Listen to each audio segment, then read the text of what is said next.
today we're going to do a quick walk around the Belfast City Cemetery and talk to you about a number of graves. But this is only a sample of the wide selection of graves and personalities that are to be found in this cemetery.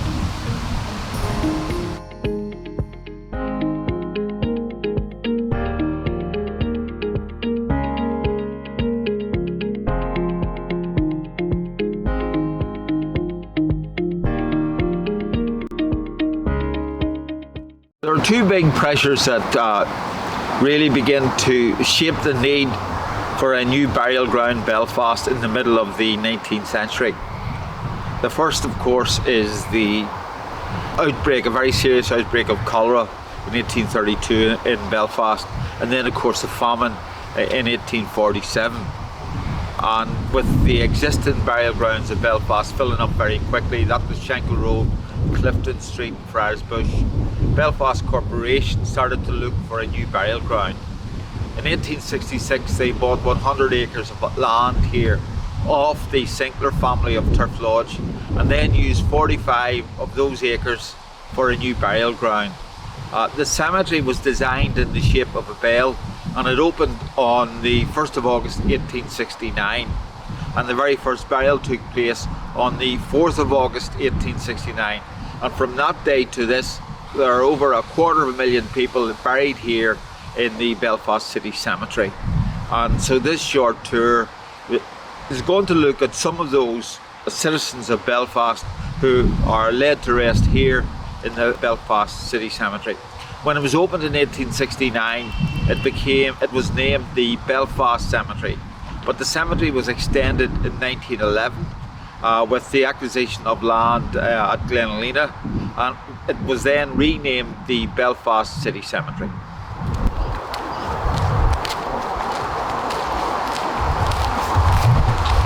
This is the family plot of the Shillingtons of Glenmackin. Now, the Shillingtons were the owners of Broadway Damask, and that was a linen company which occupied the site of what we know today as the entrance to the Royal Victoria Hospital on Broadway. But they have a really strong connection with the Falls Road. They built Broadway Presbyterian Church, which of course we know today as in Culterland. This is the grave of Elisha Scott. He was born on the Donegal Road, and as a youngster he played for Broadway United, and then he went on to play for Liverpool and Ireland. He was a goalkeeper. He still holds a record for the number of matches any one player played for Liverpool. He then came back to Belfast and managed Belfast Celtic, and he was the manager of Belfast Celtic at the height of its winning streak and at the height of its fame.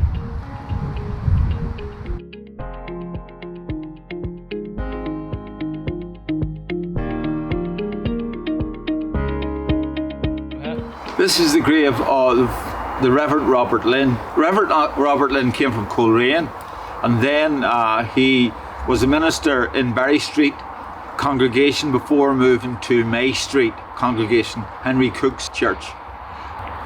At the Great Unionist Convention of 1892, he spoke to a motion in support of Southern Unionists. So he was Presbyterian minister, but he was a Unionist. But his son, also Robert Lynn, went to Inst, left Inst, was a member of the Dungannon clubs, and ended up in London, where he stayed with his friend Paul Henry. And Paul Henry was of course an artist, and it was Robert Lynn who suggested to Paul Henry that he go and paint in the west of Ireland. But Robert Lynn, the son, was a Republican and a socialist. In London he was in the Gaelic League, was a native Irish speaker, and his daughters were native Irish speakers. He was a friend of James Connolly and wrote the introduction to Connolly's Labour in Irish history. And when Nora Barnacle married James Joyce, they stayed with Robert Lynn in London. So here you have a very good example of someone from that radical tradition of Presbyterianism in our city. This is the Herdman Stone. Herdmans were a very famous mercantile family, Herdmans of Sand Mills. So this stone, the design of this stone is called Egyptian Revivalist. And It's called that because it's designed like the door of an Egyptian temple. You will see a double-headed falcon in a disc. Then you see a column. Over here you'll see the inverted torches. And down here, this is a cosmos flower. But I also think this stone is a stone of a 33rd degree Prince Mason in the ancient and Scottish Rite. The double-headed falcon is the symbol of a Prince Mason. The cross on the dusk is a Templar cross, so Knights Templar. The column is a Corinthian column, the Masonic symbol of beauty. The 5 sets of 4 rings, I think, are a representation of Jacob's ladder. The cosmos flower is the 8-pointed star, the octagram. So there are 2 layers of symbolism here. One, Egyptian revivalist, and the other, Masonic.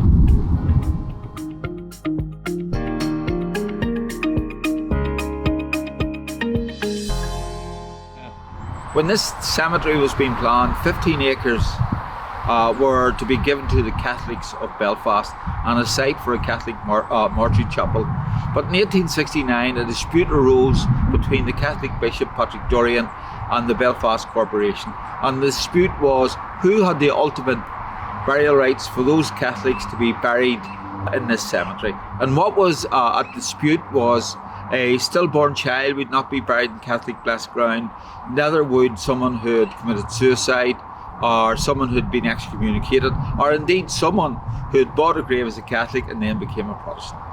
So they couldn't resolve this issue. They went to the highest court in the land till eventually they came up with a compromise.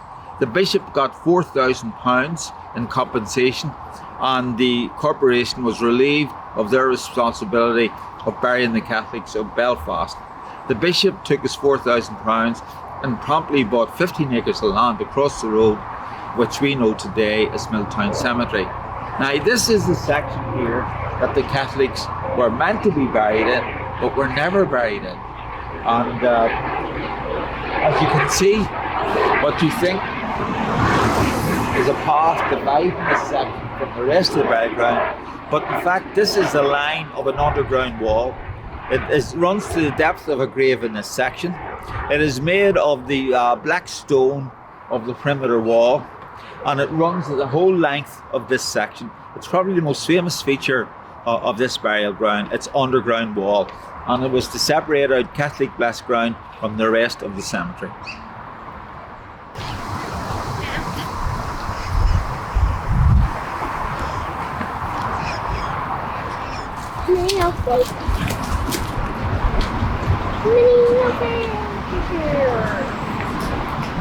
This is the grave of Margaret Byers. Margaret was born outside Reilig.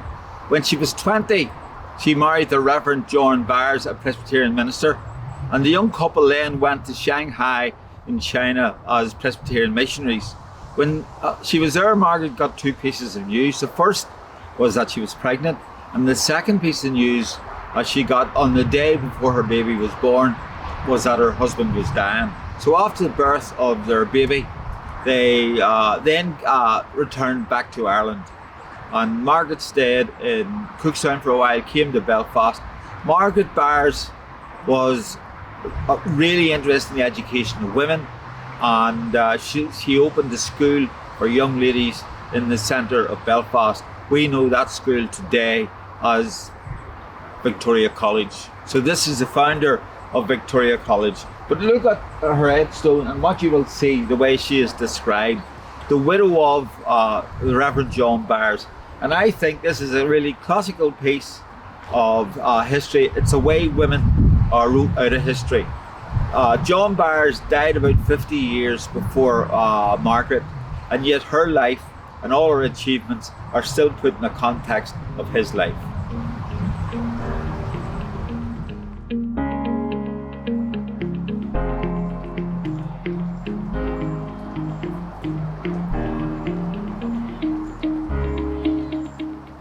Here on this headstone you will find an unusual inscription.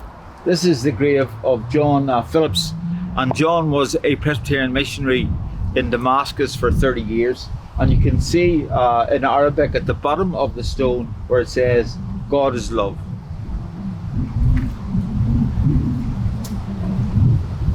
here belongs to the English family. We know them as English the bakers. And when I was growing up in 1950s Belfast, they had their factory in Elijah Street in the markets area.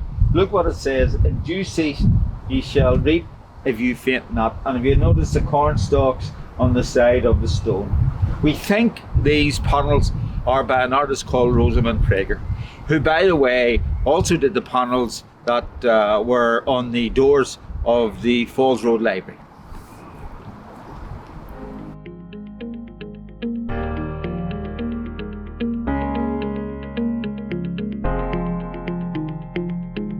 This is the grave of Thomas Sinclair. Thomas, his family were very strong Presbyterians. His uncle had founded Sinclair Seamen's Church in Corporation Street, and Thomas was a member of the Dunkern Presbyterian congregation, but he was also in his early days a liberal. But in 1886, because of Gladstone's Home Rule Bill, he becomes a unionist, and so we know him today as a liberal unionist. Thomas Sinclair in 1912 was asked by James Craig to write the very first draft of the Solemn League and Covenant, and so he is a very important historical figure in the context of Northern Unionism. When he died, 1,000 UVF men marched in front of his remains to Belfast City Cemetery. This is the grave of Robert Thompson, and the Thompson Dry Dock is named after Robert. And this is part of the Titanic trail that you find here in the city cemetery. Those who are buried here with a strong association with the Titanic. And I said Robert had the new dry dock named after him, and of course the very famous pictures of the Titanic and the Olympic in the Thompson Dry Dock.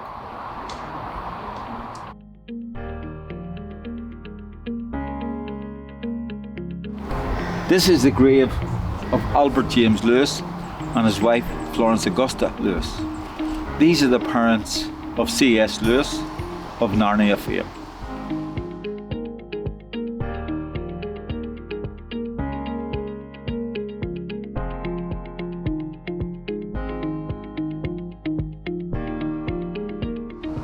In this grave lie the remains of Samuel Cleland Davison. Samuel Cleland was the founder of Scirocco Works. And so in this burial ground, you've got families who created the engineering base of Belfast.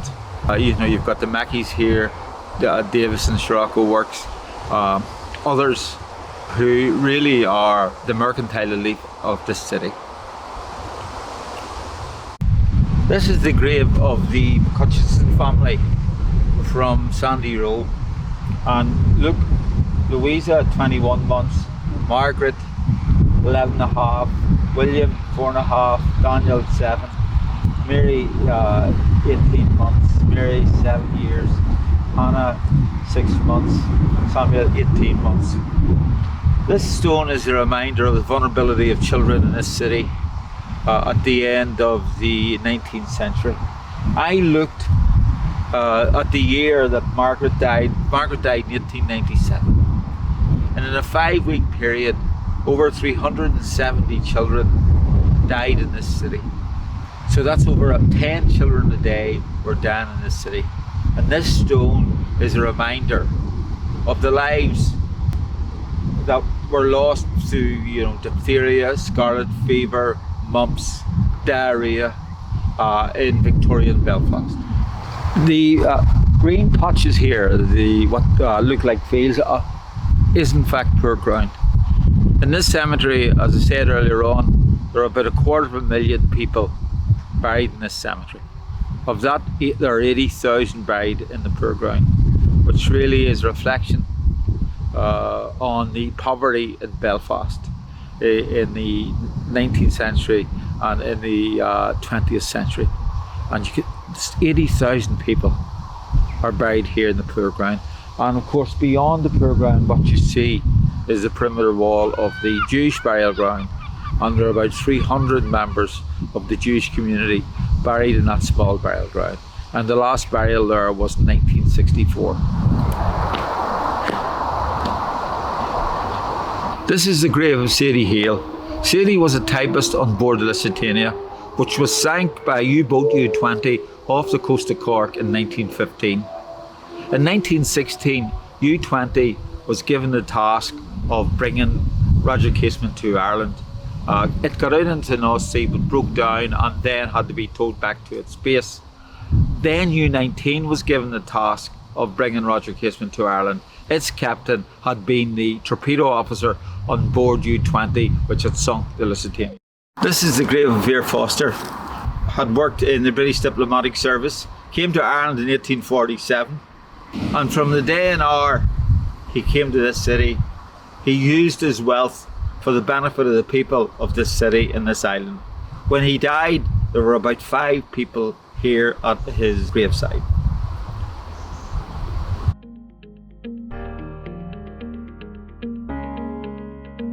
Here lie the remains of Rutledge Cane, a very famous Belfast Orangeman.